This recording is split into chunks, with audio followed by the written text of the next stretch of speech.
Ah, you should have seen her. Shabby, definitely. Seaworthy, not even a little. But she floats. Even had enough fish, ice, water, and fruit to last at least a month. I hugged her until a call came from behind. A few yards away, the wristband buzzed shortly after. And when I turned to the direction from which it came, I only saw Shane, smiling, and much too close. In vegan silk trousers and a Hawaiian shirt. Unbuttoned, his body began to relax. After a throw! Looking down, a spear lodged into the raft through my leg. But as he kept approaching, I understood, and I pushed the raft for sea with all my might.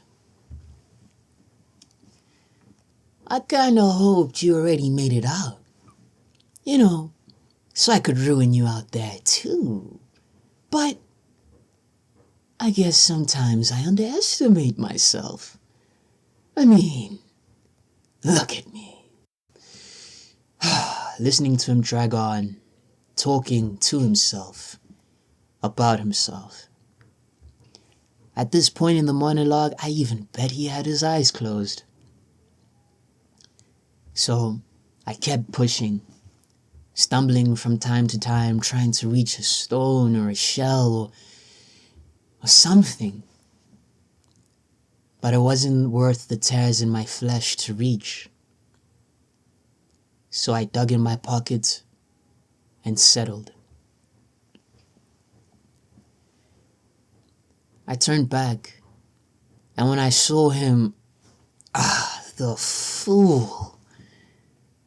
I would have made so much money.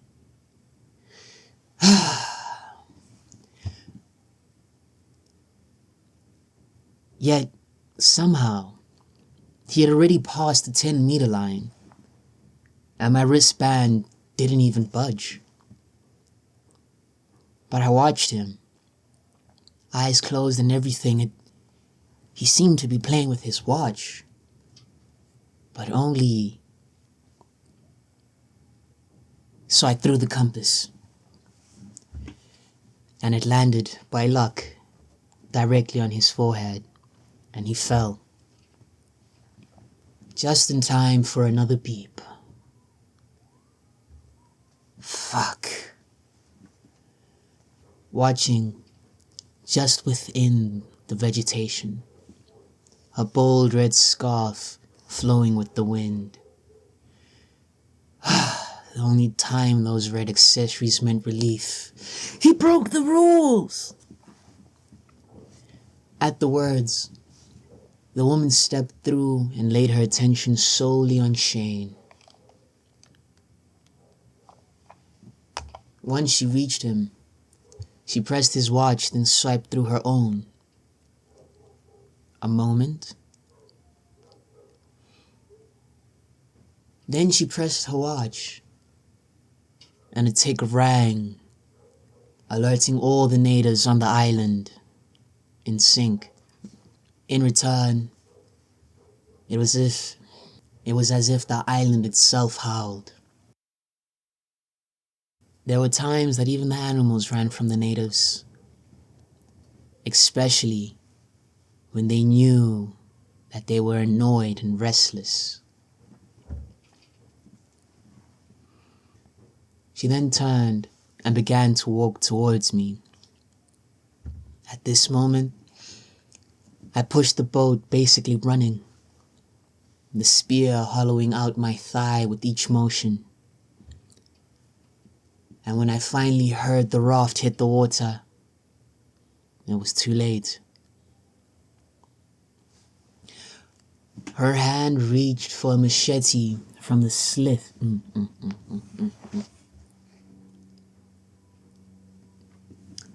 Her hand slipped through the slit of her dress and went for her hip, from which she lifted up a machete to the sun, and chop, chop.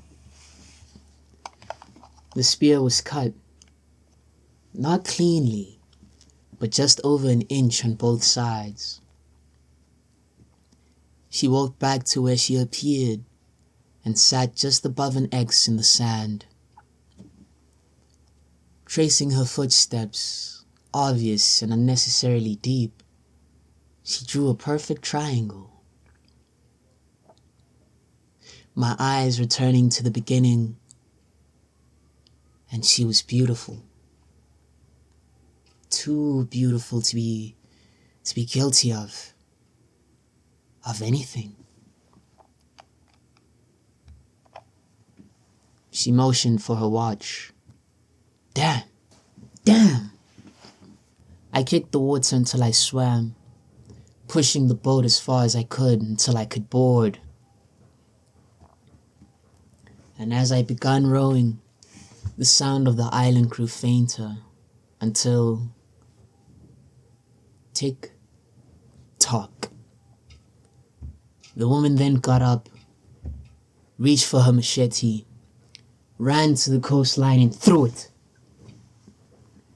I ducked,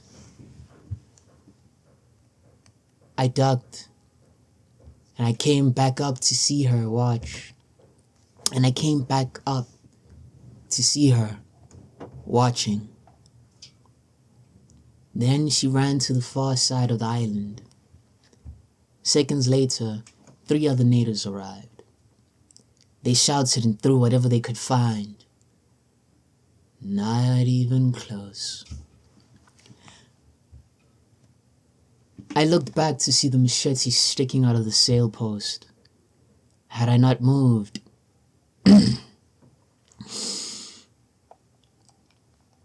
a loud whistle then rang from the island 3 times. It was them. They fiddled with their watches, then walked up to the coast and waved. They were smiling. I could just tell. My wristband vibrated once more. Voyager bonus, plus 10 grams. Artifact 002, the armband. An armband whose display vanished beneath its own surface. Some laws are written for everyone. Others only reveal themselves to the one wearing them. Every artifact carries a story through time until it reaches its final resting place within the Mausoleum. If you'd like to preserve this archive and uncover stories both forgotten and yet to come, you'll find ways to support in the description. Until your own artifact finds its final resting place, only surrender is forbidden.